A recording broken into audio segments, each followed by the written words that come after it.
نهر ابراهيم، يا نهر ابراهيم. بحلقتنا الاولى فرجيناكم نهر ابراهيم وبلشنا من تحت من البحر. اليوم نهر ابراهيم ورح نبلش من فوق بهالنهار الرائع. هالاصوات اللي عم تسمعوها وراي الكتير حلوه.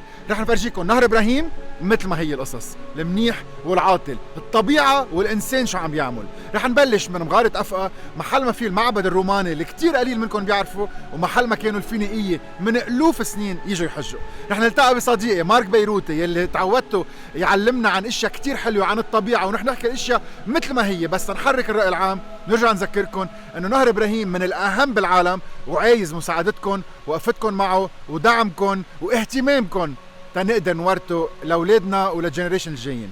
نهر ابراهيم ابيزود 2 مشوار ببلش هلا.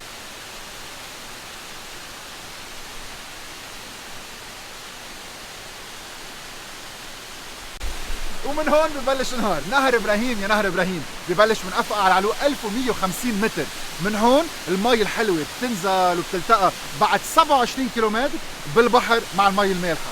تقريبا الحوض تبعه اكثر من 309 كيلومتر مربع، وهيدا النهر من الاهم والاعظم بمنطقتنا او بلبنان.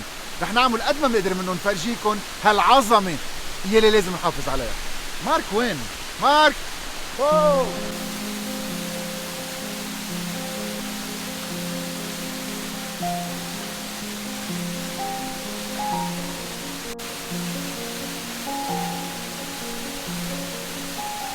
ده حلو أنتوني، عن جد ده حلو، يعني بحس هيك انه قاعد بمطرح في تاريخ شيء عظيم. يعني شو رح نعمل اليوم؟ رح نتعرف على نهر ابراهيم بطريقه ثانيه، رح نتعرف كثير على الاركيولوجيا اللي هون، رح نتعرف على معابد، رح نتعرف على الطبيعه وخاصه على المنابع تبعه. نحن هلا بأفقا وبعد شوي رح نروح على رواس، بدنا نتعرف كمان اهم شيء على الطبيعه. نيتشر فيرسز هيومن. وليش بدنا نزرع اشياء اساسا ما عنا منها واساسا منا موجوده بالايكو سيستم الموجود هون. الطبيعه قديش حلوه.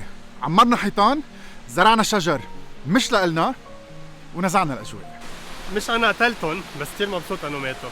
في شغله انا واقف هون عم بتطلع تاريخ وعظمه، بتطلعوا وين ما كان الذئب، الاشجار والشتل يلي هن لازم يكونوا عايشين هون، مثل الايباريكوم، مثل الفجار، حتى مثل السبارسيوم يلي نحن بنسميها بالعربي والزال.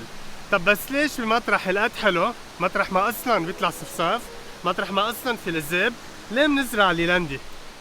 الجواب بعرفه، لانه نحن بدنا نعمل كل شيء بسرعه، بس كمان بيموتوا بسرعه، مطرحهم مش هون. اذا بدنا نعمل اصول لازم دائما نزرع قد ما بنقدر، خاصه بمطارح هيستوريك مثل هون. الشجر يلي كان عايش هون لازم نزرع تين، لازم نزرع الذئب، لازم نزرع صفصاف، ارز كمان، زارعين كم ارزه. بس ليش ليلاندي؟ ناخذ نفس. روح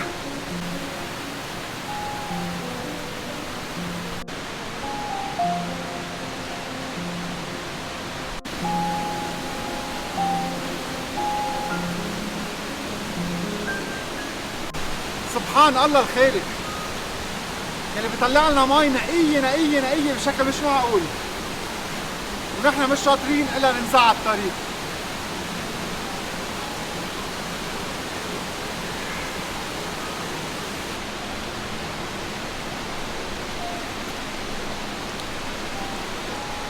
بعتقد الحرارة تبعها 1 أو 2 بالكتير. سوبر مجلدة، كتير طيبة، كتير غنية، وطالعة من هالأرض المقدسة اللي اسمها لبنان، من تحت الجبل بهالغزارة اللي شايفينها، وبتنزل تتروي كل المنطقة. نهر ابراهيم ببلش من عند كثبة البير. هالنبتة الحلوة كتير عايشة هون يلي هي نوع من الفجار، بسموها بالفرنساوي كابيلار دو مونبلييه، رائعة، بتعقد فيها نزرعها ببيوتنا ونفس الوقت عندها فوائد كتير طبية.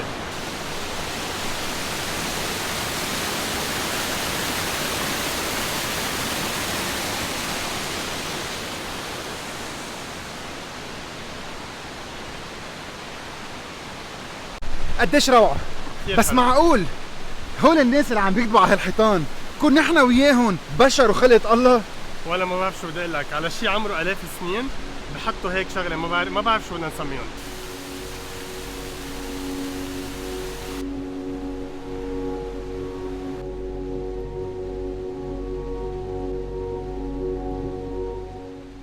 وراي معبد فينيوس هون. اذا بتطلعوا هو قاشط لانه صار في زلزال كتير قوي، بس سبحان الله الزابه بعدها واقفه مثل ما هي. وهون شغله هيك مهضومه، هيدي بطنه. عادة حدا بيطلع بفكر انه هول الفواكه تبعها، هول منهم الفواكه تبعها، هول قال هن حشرات عايشين جوا، بيعملوا هيدا مثل بيتهم، ببين مثل لوبيا كبيره، اذا بنكسرها المفروض يكونوا هول حشرات يحنا جوا، هيدي طريقتهم ليقدروا يقطعوا الشتاء.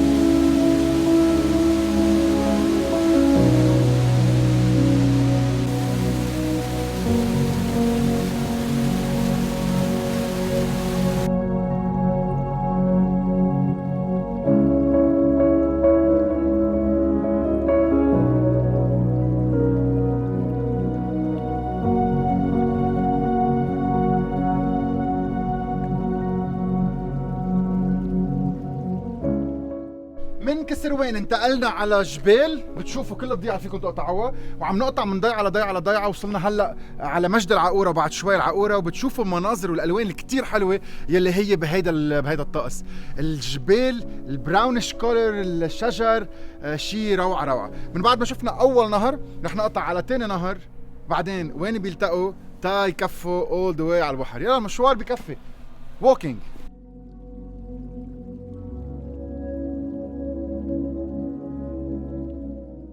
منه عظيم قد افقى، ما فيه مي قد افقى اساسا، لانه بعد ما تفجر ينابيع، بعد ما بلشت الشتويه. بس قديش الوقفه هون حلوه، وقديش مهم بكميه المي اللي بتنزل على نهر ابراهيم. مارك وين وصل؟ نحن هلا صرنا عم غار ترويس، هون كمان لما يكون عم بدوب الثلج بتنزل المي، بتتلاقى بالمي اللي هي نزلت كمان من افقى، وبيلتقوا اثنيناتهم وبكمل نهر ابراهيم. عادة هيدا النهر أهميته أنه أغلبية المي تبعه بتجي من الثلج، ومشان هيك هلا هون ما عندنا مي، مع انه نحن بذات النهار عم نصور. اذا بتطلعوا بالحجار الموجودين هون، اذا بتطلعوا الشيب تبع الوادي، بتشوفوا قديش في كميه مي. واساسا بتعرفوا انه المي هي اللي حفرت الصخر، وهي اللي رسمت الوديان، فاكيد كان في مي بطريقه كتير قويه وبضغط كتير قوي ايام زمان تعملت هول المغاور وهول التونلز اللي عم نشوفهم هون. من هون رح نكفي، رح اخده لمارك على محل كتير حلو بحبه كتير، هيئته ما بيعرفوا. Come with me.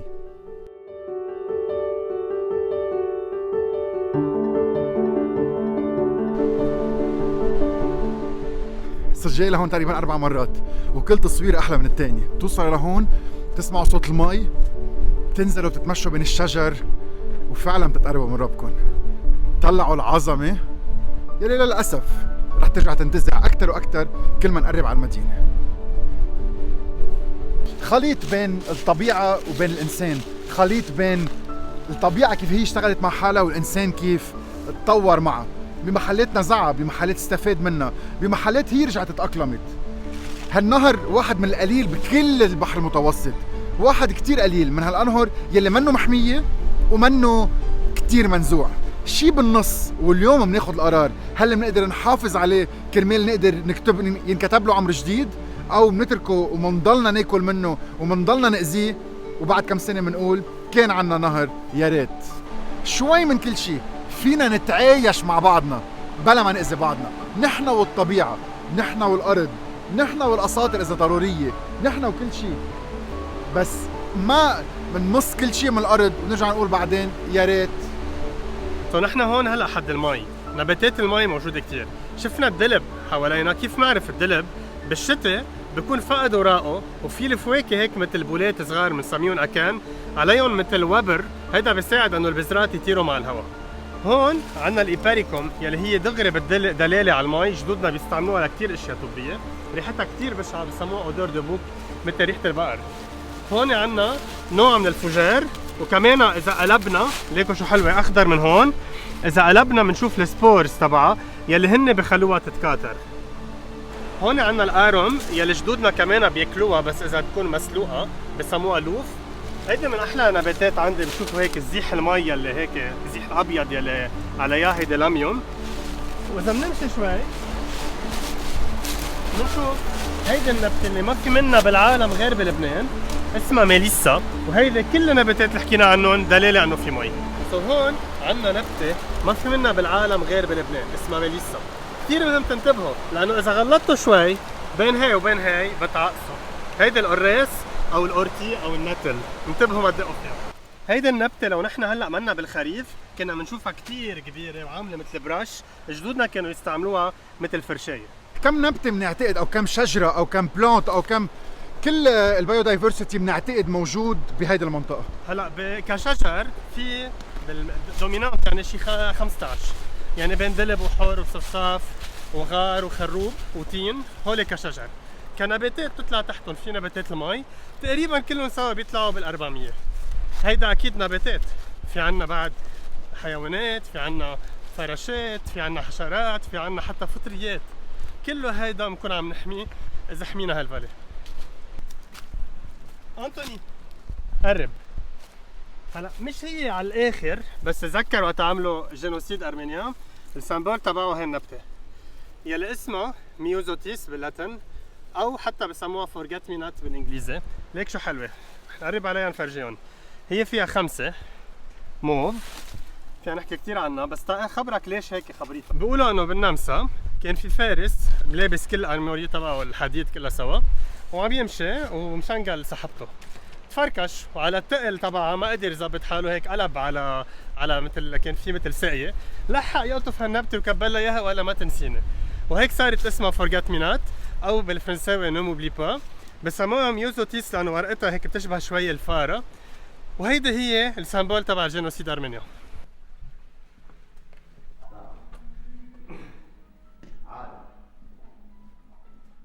اذا هيك تفاح ياكل منه مع ستك وبعدين بدك ايوه رامز الخوري. اوه شو التفاحه حلوه.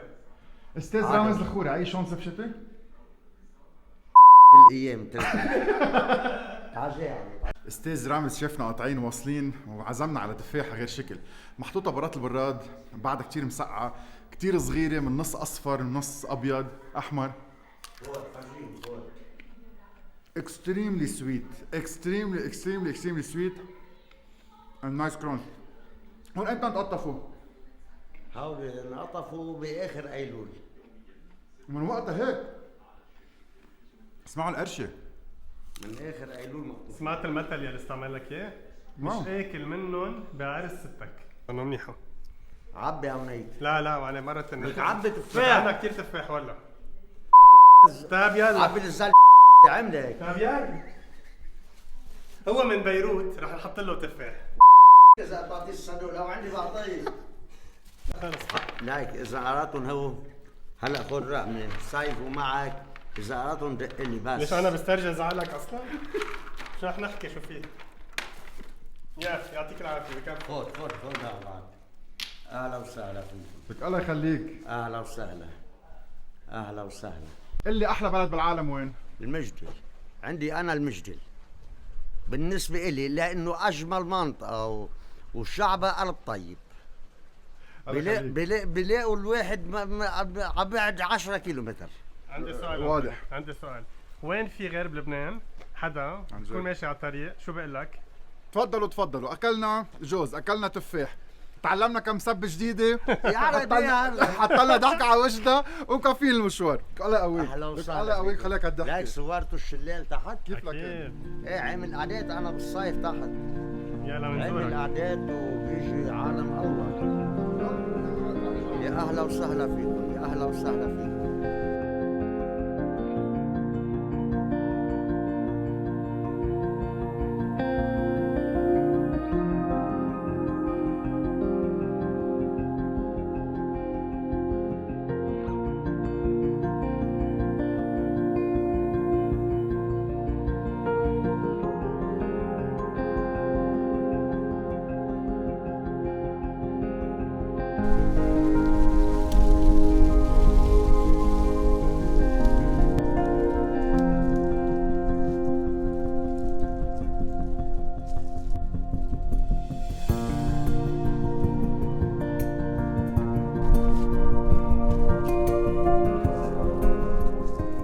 عم بحضر حلقات القدام وبتذكر اني برمت على محل فيه قلعة كتير قديمة وكتير حلوة، وما رح كذب عليكم القصة قطعت صار لها 5 سنين 6 سنين وما عم بتذكر وين. انتل صفينا السيارة وطلعت قدامنا القلعة، ومين بيقال ومين بيقول انه في قلعة هيك هالقد حلوة هالقد مهمة بضيعة ما كتير منا سامع عنها.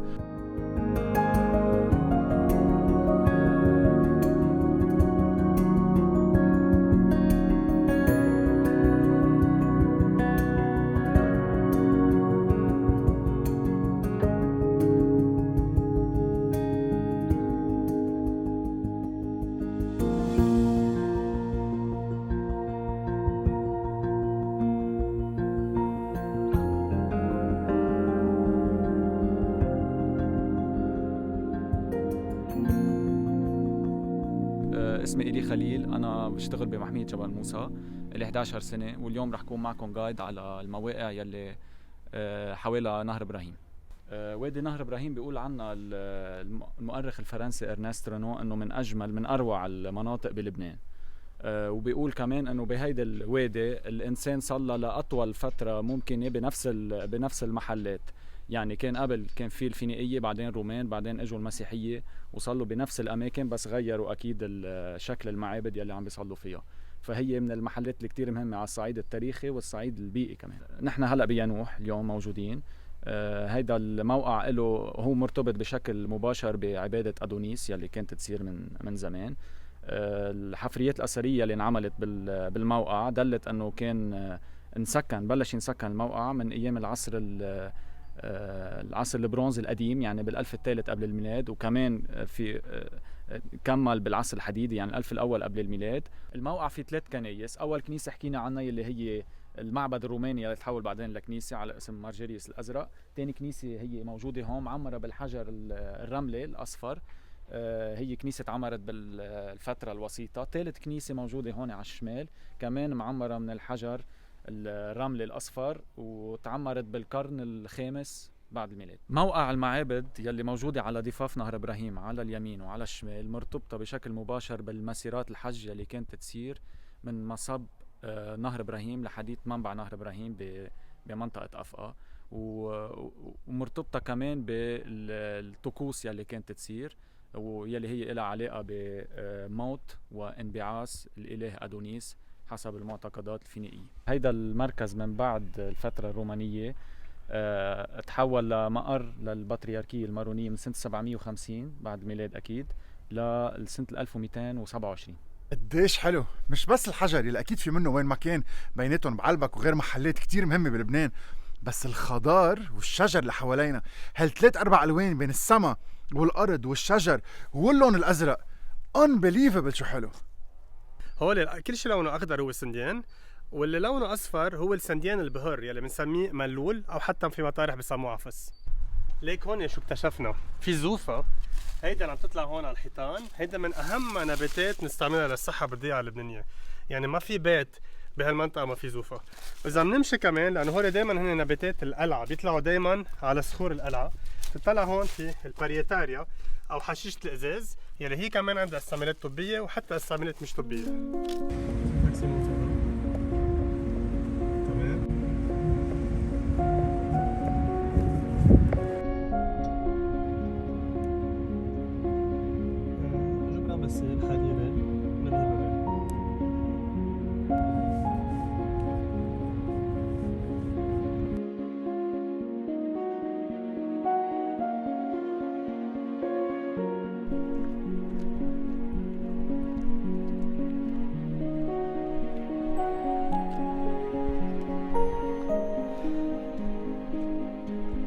شو بدك اقول لك؟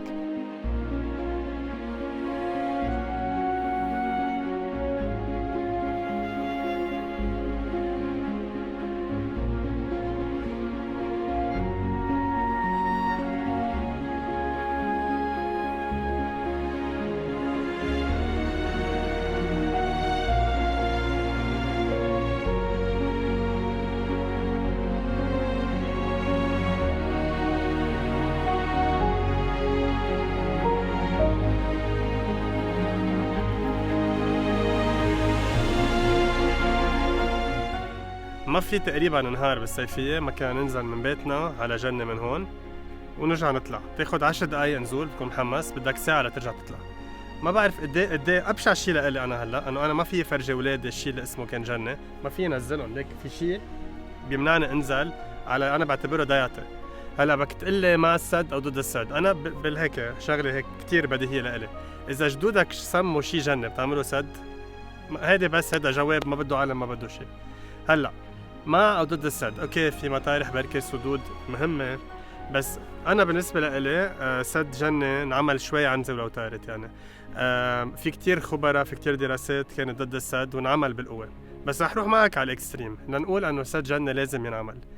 شو رح يصير بعد السد؟ يعني مثلا عمل دراسات انه اوكي رح تعملوا السد، بس خدوا هالامور اذا بدك بعين الاعتبار، خلوا الخبراء يلموا النباتات اللي ما في منها بالعالم غير هون، يزرعون غير مطرح ما انعملت.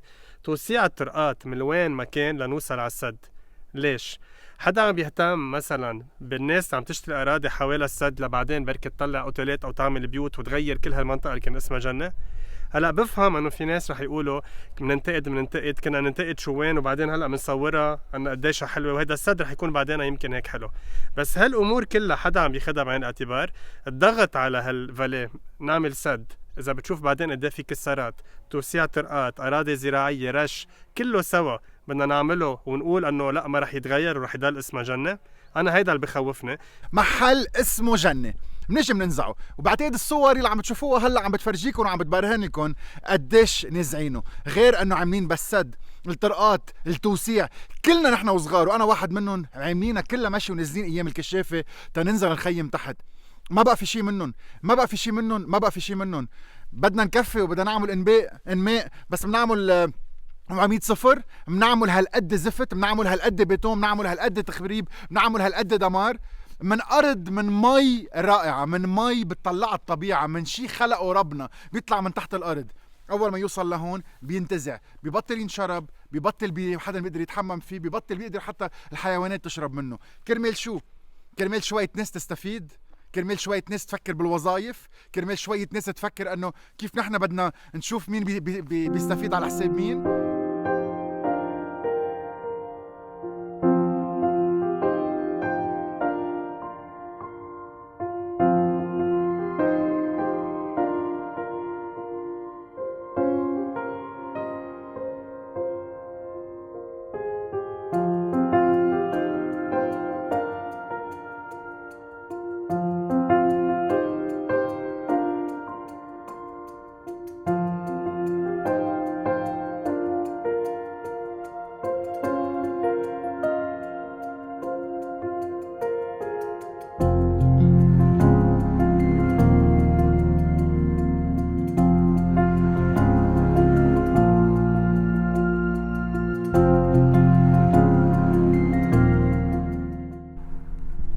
قديش قطعنا هيدي الطريق ولا مرة فكرنا نوقف هون. هيدي الطريق اللي بتوصل على أرطبة من المحل، محل ما بينزل أو على وادي أدونيس أو بيطلع صوب أرطبة، وفي محل اسمه المشنقة. هو معبد روماني كتير كبير، في حجار على كل الميلات، شكله روماني واضح. ليش اسمه المشنقة؟ بعتقد اسم جديد، في ناس بتقول انه عثمانية كانوا يشنقوا انه هون او غيره. جوجل عنده كتير أجوبة، بيناتهم بيقول انه هيدي المنطقة اسمها عين الدلبة لأن في دلبة كتير كبيرة. انه هون بيقولوا لها كمان المنطقة يعني بسموها تموز، لانه حلو كانوا يسموها ادونيس او تموز. وهيدا المنطقه معروفه كمان بمنطقه تموز. حلوه الخبريه، اللي هو الاله تبع الجبيليين، وانا خلقان بشهر تموز، تخيل، ومن جبال. حلو.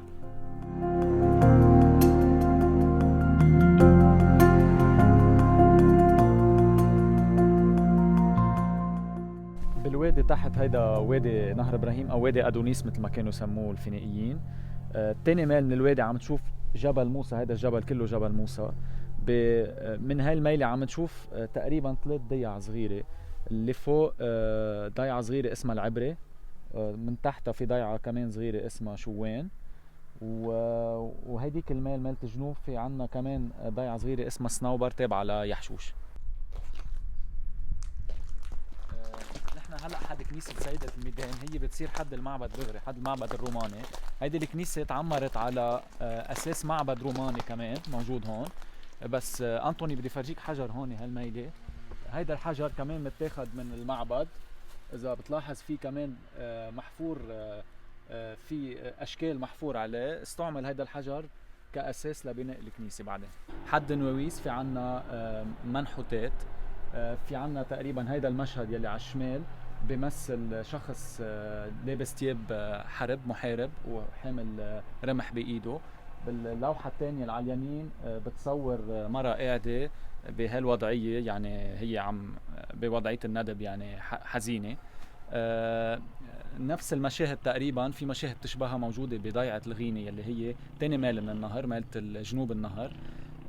بهود المشهدين اختلفوا المؤرخين وعلماء الآثار حول تفسير هالمشهدين. ارنست رينون بال 1861 برد هيدي المشاهد لأدونيس، لعبادة أدونيس، وبيقول أنه هذا الشخص هو أدونيس، والمرأة يلي قاعدة هون هي عشتروت عم تبكي على موت أدونيس. بالمقابل في عالم الآثار أنري سيريغ بيقول أنه هالمشاهد هي من الفترة الرومانية، بتمثل مشاهد صيد، وهذا الشخص هو صياد عم يتصيد، وبالآخر بيموت الصياد وبتكون عم تبكي عليه الست يلي قاعدة بتاني لوحة.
نحن حد النهر عم نشوف غار بعقد، وين ما كان في غار. وهون ليكوا شو حلوين. نحن هلا مين بصدق بجانفيير مزهرين الكليماتس، ليك شو حلوين. الأسطورة بتقول أنه الإله أدونيس كان عم يتصيد بمرة، لأن كان كتير يحب الصيد. كان عم يتصيد مرة بهيدا الوادي هون، فبيتلاقى بخنزير بري، بيجرب يقتله، فبيجرحوا للخنزير البري، وبس ما بيقتله ما بيموت. بيقوم الخنزير البري بيهجم على أدونيس وبيموت. لما مات أدونيس كان على ضفاف النهر، فدمه بينزل وبينخلط مع مية النهر، فبتتحول مية النهر للأحمر. وكل سنة بفترة الربيع مية نهر إبراهيم تتحول للون الأحمر. كانوا يعتبروا الفينيقيين والشعوب القديمة اللي كانت عايشة بوقتها إنه الطبيعة مذكرهم بموت أدونيس، وهيدا اللون الأحمر هو رمز لموت أدونيس. كمان بالربيع بيطلع زهر الأنيمون أو شقائق النعمان على ضفاف النهر يلي لونه أحمر، فكانوا يعتبروا كمان إنه هيدي ترمز لدم أدونيس يلي مات هون.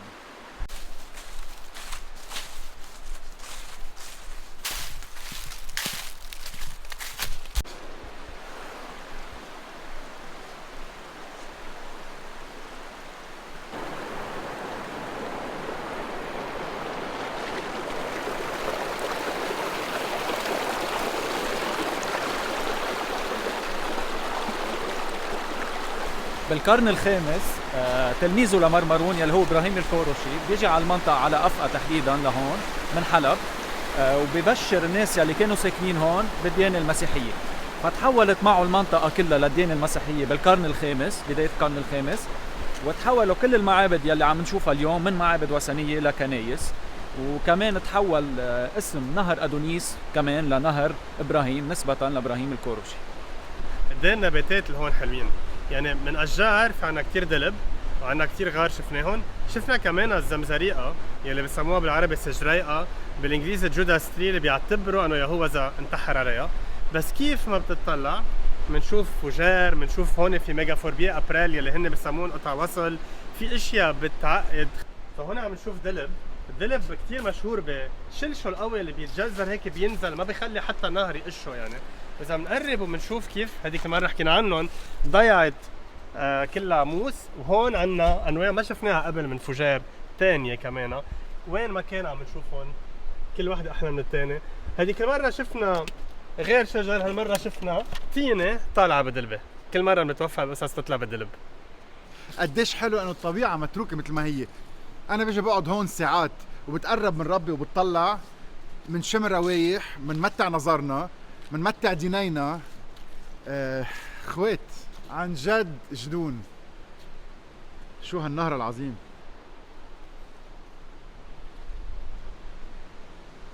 اليار هن عادة بدلوا انه هيدا المطرح فيه اكسجين نظيف، بعده الهواء نظيف وحلو. مثل ما عم بتشوفوا اصلا المي حتى هون حلوه. كيف ما بتطلعوا على صخور فوقكم بتشوفوا نبته مهمه كمان، في منها كثير على صخور اسمها بتيلوستيمو، وكتير حلوه. هلا رح تشوفوها نازله. هلا نحن بالسيزون الغلط بتاعتي زهره زرقاء، نبته اسمها اونوسما او بسودونوسما اورينتاليس. كتير نبته حلوه ومش ما بنلاقيها وين ما كان، وكمان موجوده هون. نحن ما بنركع غير للبلانتات. هون عنا انيمون يلي هي لونها موف، في منها بلبنان احمر وفي حتى اورانج. وليك هون شو حلوه، كروكس. هيدي قريبه على الزعفران.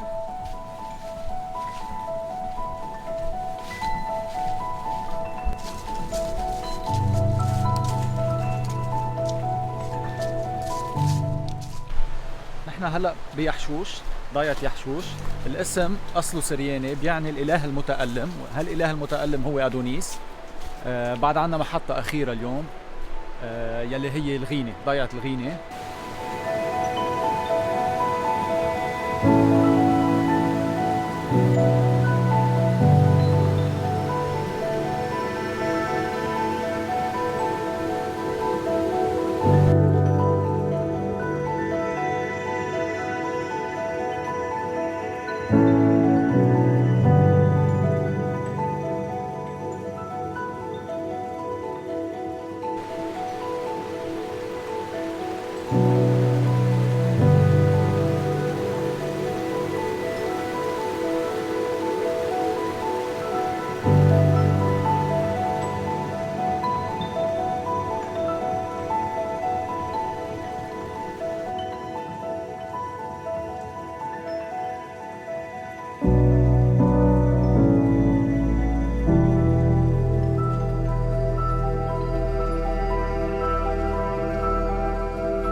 بتكفي البرمة تنشوف كل المعابد تقريبا يلي هن على يمين وشمال نهر ابراهيم. وصلنا بالاخر على معبد بضيعة الغينة، رح نشوف شوي شو فيه موزايك وراي كثير حلو.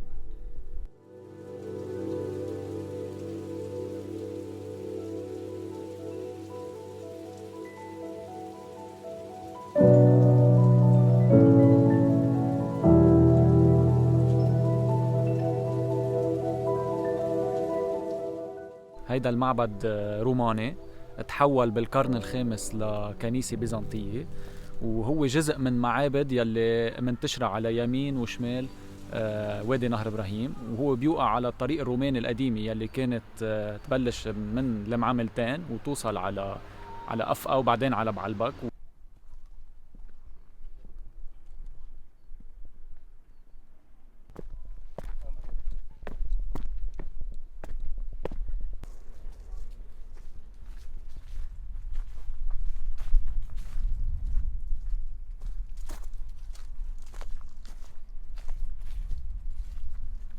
نحن هلا قدام صخرة معروفة بصخرة أدونيس. الصخرة بتتألف من عدة منحوتات وناووس عم تشوفه هون بكعب الصخرة اللي هو مدفن لأحد الأشخاص ما بنعرف لمين.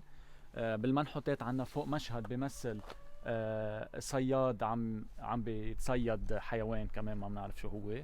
كمان في مرة حتى راسها على ايدها وعم تبكي.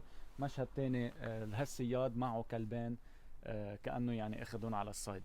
ارنست رونو المستشرق وعالم الآثار الفرنسي بيقول انه هيدي المشاهد بتمثل أدونيس عم يتصيد خنزير بري، وهيدي على اليمين عشتروت عم تبكي على موت أدونيس. الطبيعة بتحكي اليوم، طلعوا الألوان وراي. هذا عنا اشياء بلبنان تركوا لنا اياها جدودنا ولازم نتركها لاولادنا.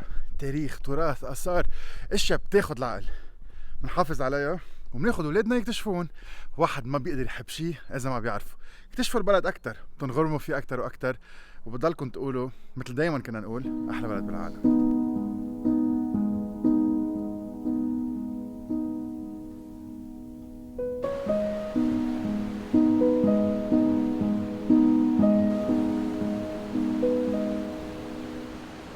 ليك تعال شوف شو حلوة.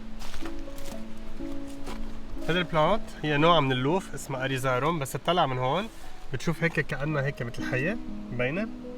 بسموها كمان كابيشون دو موان لأنه هيك مثل طربوش الأبونا، ما بعرف إذا الراهب إذا ترجمتها مزبوط.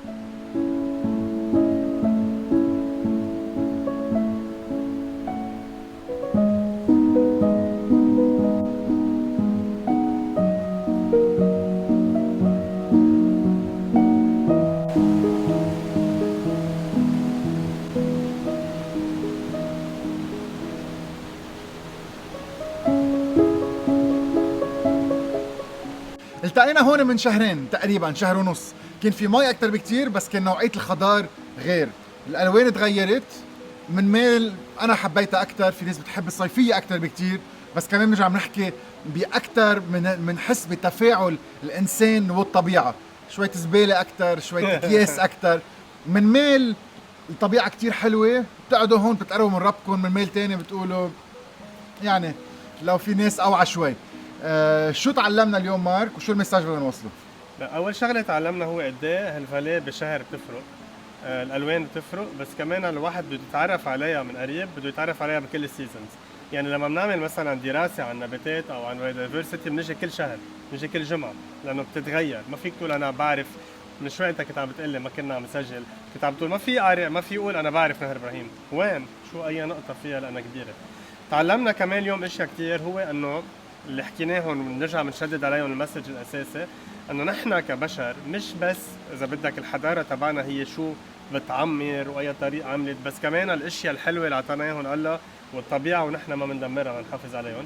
وفي مسج اساسي انه هالفاليه هي مثل هيك نص بين نص، يعني اذا بعد شويه دمار عليها بتروح، اذا الانسان سعادة بتبقى. فهيدا اللي نحن بدنا نجرب نعمله، كل انسان منا يحترم الفاليه اكثر، ما يكب زباله ويعمل البار تبعه. من اهم الانهر بالبحر الابيض المتوسط، من اهم الانهر بلبنان اكيد، من اهم الانهر يلي بتعطينا مي، بتعطينا غزاره، بتعطينا شجر، بتعطينا نباتات، بتعطينا زراعه، بتعطينا كثير اشياء. دائما خلينا نرجع نتذكر الحياه ممر مش مقر. فاللين اخر شيء رح يطلعوا فينا اولادنا يقولوا لنا شو تركتوا لنا. اتركوا شيء لاولادكم.